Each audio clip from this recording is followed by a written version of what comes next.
दोस्तों, एक शहर है, दो लोग हैं, दोनों सुबह उठते हैं, दोनों काम पे जाते हैं और दोनों थक जाते हैं और दोनों ही सपने देखते हैं और फिर वक्त अपना काम करता है।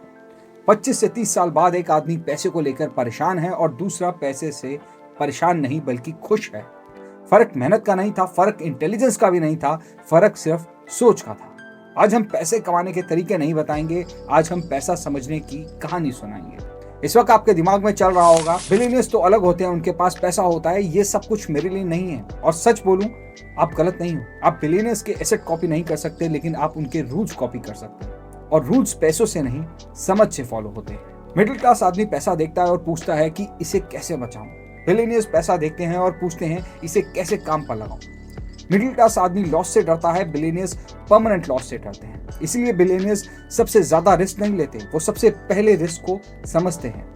उनके लिए पैसा इमोशन नहीं होता, पैसा एक टूल होता है। और आप सोचिए कि अगर आप पूरी जिंदगी एक ही नौकरी पर डिपेंड करते हैं और वो नौकरी कल को चली जाए, बिलियनियर्स के लिए भी पैसा वही नौकरी है। इसीलिए वो अपना फ्यूचर एक ही जगह नहीं रखते। स्टॉक, प्रॉपर्टी, बिजनेस, बॉन्ड्स, ये सिर्फ इन्वेस्टमेंट नहीं है उनके लिए, ये एक बैकअप प्लान है। मिडिल क्लास आदमी डाउट करता है कि मेरे पास इतना पैसा ही नहीं है, तो मैं डाइवर्सिफाई कहां करूं? आंसर सिंपल है, डाइवर्सिफिकेशन पैसों से नहीं, डिसीजन से स्टार्ट होती है। आम आदमी मार्केट खुलता है तो हार्ट बीट बढ़ा लेता है, बिलियनियर्स मार्केट खुलते हैं तो कॉफी पीने लग जाता है। अब ऐसा क्यों? क्योंकि वो प्राइस नहीं देख रहा, वो बिजनेस देख रहा। मार्केट गिरेगा, गिरना उसका काम है, पर जो प्रोसेस पे वो इन्वेस्ट करता है वो पैनिक पर नहीं, सिस्टम पे जीता है। बिलियनियर्स जानते हैं सबसे बड़े रिटर्न्स वहीं मिलते हैं जहां सबसे ज्यादा सब्र चाहिए। प्राइवेट इन्वेस्टमेंट ग्लैमरस लगती है, पर सच ये है कि यहाँ फेलियर नॉर्मल है। 10 में से 7 बेट्स गलत जाती हैं, पर एक सही बेट बाकी सबकी आवाज बंद कर देती है। मिडिल क्लास आदमी के लिए लेसन इन्वेस्टमेंट नहीं, पेशेंस है।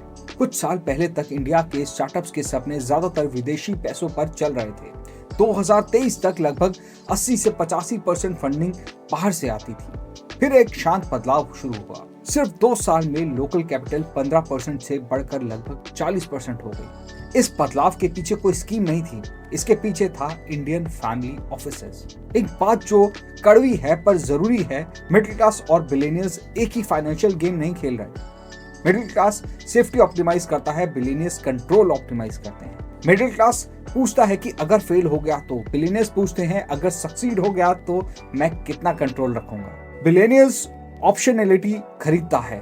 ऑप्शनैलिटी मतलब फेल होने के बाद भी गेम में रहना। बिलियनियर्स के पास बफर होता है, cash, time, network, reputation. Middle class के पास सिर्फ सैलरी बफर होता है। मैं आपको एक छोटी सी कहानी सुनाता हूँ। रमेश नाम का एक आदमी था, अच्छी नौकरी थी, थोड़ा बहुत सेविंग्स था। उसने देखा कि रिच लोग स्टार्टअप में पैसा लगा रहे हैं। उसने बिना समझे अपना इमरजेंसी फंड भी लगा दिया। बिजनेस फेल हो गया। रमेश पुअर इसलिए नहीं हुआ क्योंकि उसने रिस्क लिया, रमेश पुअर इसलिए हुआ क्योंकि उसने अपनी रियलिटी को इग्नोर किया। अगर आप मिडिल क्लास हो तो ये गलतियां मत करना। रिच के रिटर्न्स कंपेयर मत करो, उनके रिस्क समझे बिना। इमरजेंसी फंड को एक्सपेरिमेंट मत बनाना। डेप्थ लेके इन्वेस्टिंग मत करो। ट्रेंड को स्ट्रैटेजी मत समझो। लक को प्लान मत समझना।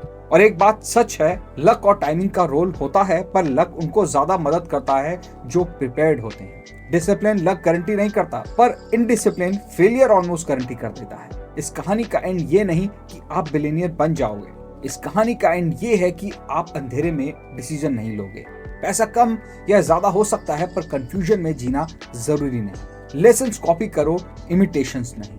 अगर ये वीडियो सिर्फ इंटरेस्टिंग नहीं बल्कि प्रोटेक्टिव लगा हो तो वीडियो को शेयर कीजिए। कमेंट में लिखिए कि कौन सी गलती आप अवॉइड करेंगे। अगली कहानी में हम बात करेंगे कैसे अमीर परिवार अपनी गलती से ही सीख जाते हैं। मिलते हैं आपसे नेक्स्ट वीडियो में, तब तक के लिए धन्यवाद। Stay safe. मैं हूं सौरभ और आप देख रहे थे अनफोल्ड इंडिया। Thank you.